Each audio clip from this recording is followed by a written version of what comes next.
ফি রাসূলিল্লাহ উসওয়াতুন হাসানা। উসওয়াতুন মানে হচ্ছে মডেল।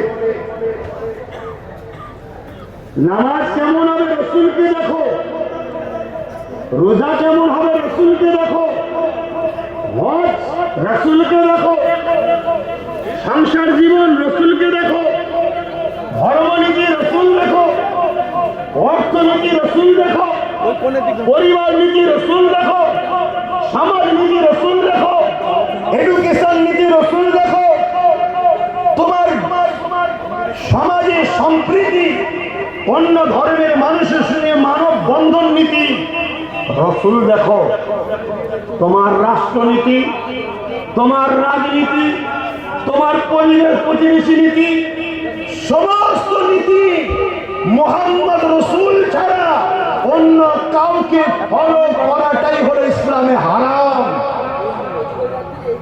হ্যাঁ, শহীদার হুজুরদের দরবারে বসে বলে যাচ্ছি, আমাদের কি বড় প্ল্যান করে রাসূল থেকে সরানো হচ্ছে।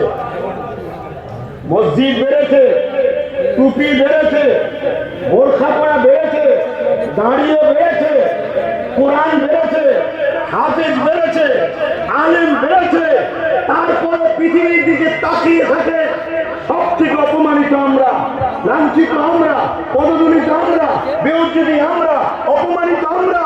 কারণ একটা, আমাদের কাছে সব আছে, শুধু মুহাম্মদ রাসূল নাই। এটা বড় প্ল্যান করে করা হচ্ছে।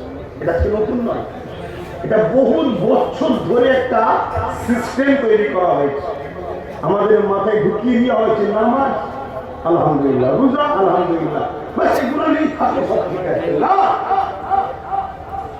কুনতুম খায়রা উম্মাতিন উখরিজাত লিন-নাস তা'মুরুনা বিল মা'রুফ ওয়া তানহাউনা আনিল মুনকার। চার ভাই শরীর থেকে কল্লা আলাদা হয়ে গেছে, কি করতে দিচ্ছে? অন্যায়, অত্যাচার, জুলুম, নারীদের উপরে অত্যাচার, গরিবের উপরে অত্যাচার, মুসলিমদের পাশে দাঁড়ানোর জন্যই তো হয়েছিল। আজকে কোরআন বলছে কুনতুম খায়রা উম্মাতিন উখরিজাত লিন-নাস তা'মুরুনা বিল মা'রুফ ওয়া তানহাউনা আনিল মুনকার। আমরা শ্রেষ্ঠ উম্মাহ, আমাদের জন্য আল্লাহ দুটো কাজ দিয়েছে, অন্যায় মিটাও, ন্যায়কে প্রতিষ্ঠিত করো। জোরে বলুন সুবহানাল্লাহ। খুব ভালো করে শুনবেন, আরেকটা তথ্য আপনাদেরকে জানাচ্ছি, খুব মন দিয়ে শোনেন। আমার নবী দুনিয়ায় এসেছে কত সালে? 570 খ্রিস্টাব্দে। কত খ্রিস্টাব্দে? 570। নবী নবুয়াতের ঘোষণা ও কাজ শুরু করেছে কত বছর বয়সে? 40। 570-এর সঙ্গে 40 যোগ করুন, তাহলে কত হয়? 610। আর নবী মেরাজে গেছে কবে? বলুন বলুন। 621। কত? 621। মেরাজ থেকে নবী নামাজ এনেছে, মেরাজ থেকে নবী রোজা এনেছে। নাউযুবিল্লাহ, আমাকে নামাজ রোজার বিরোধী মনে করবেন না, কিন্তু হাকিকতটা তো আপনাকে মানতে হবে, হাকিকতটা তো মানতে হবে। ওই সিজদা আল্লাহ নেবে না যে সিজদাকারী গরিবের পক্ষে কথা বলে না, ওই রুকু আল্লাহ নেবে না যে রুকু দাতা এতিম বিধবাদের পক্ষে দাঁড়ায় না, ওই রোজা আল্লাহ নেবে না যে রোজাদার সমাজের এতিমদেরকে সাহারা দেয় না, ওই হজ আল্লাহ নেবে না যে হাজি সমাজের গরিবদের পাশে দাঁড়ায় না। ইসলাম কাকে বলে?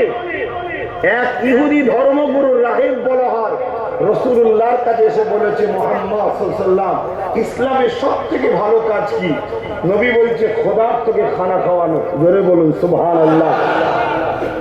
অসুবিধা হচ্ছে না তো আপনাদের? খুব ভালো করে বোঝেন। আমি জিয়ারত করে এসেছি, আবার একবার যাবার বলে যাবো, হুজুর যদি বিয়া দিবি হ্যাঁ মাফ করে দেবে। সব ছিল একবার উঠার আপনার দরবারে, সব মিটে গেছে। তাও বহুত কিছু করার পর বাবা এত সহজে হয়নি। অনেক বছর ধরে হচ্ছে, অনেক বছর ধরে আজকে আল্লাহ নসিবে রেখেছে, হুজুরদের দাওয়াত আজকে হয়েছে, ওসিলা আল্লাহ তাআলা অনেক আছে। কথা বুঝে আসছে, খারাপ নেবেন না। আমি হক কথা হক করে বলে ফেলি, এতে কে ফাটে কে চটে আমার দেখার দরকার নেই। কেন? আমি ভালোবাসি আল্লাহর জন্য, দুশ্মনী করি আল্লাহর জন্য। আমার তো কোনো রেস্তা নাই। আমার এখানে আলোচনা আমার মাও শুনছে, আমি মাইকে বলছি, আমি আমার মাকে ভালোবাসি আল্লাহর জন্য, নিজের কোনো স্বার্থ না। এটাই হলো হাকিকাত ঈমান। আপনি আল্লাহর নবীকে ছেড়ে তো বাইরে বেরোতে পারবেন না যদি আপনি ঈমানদার হন।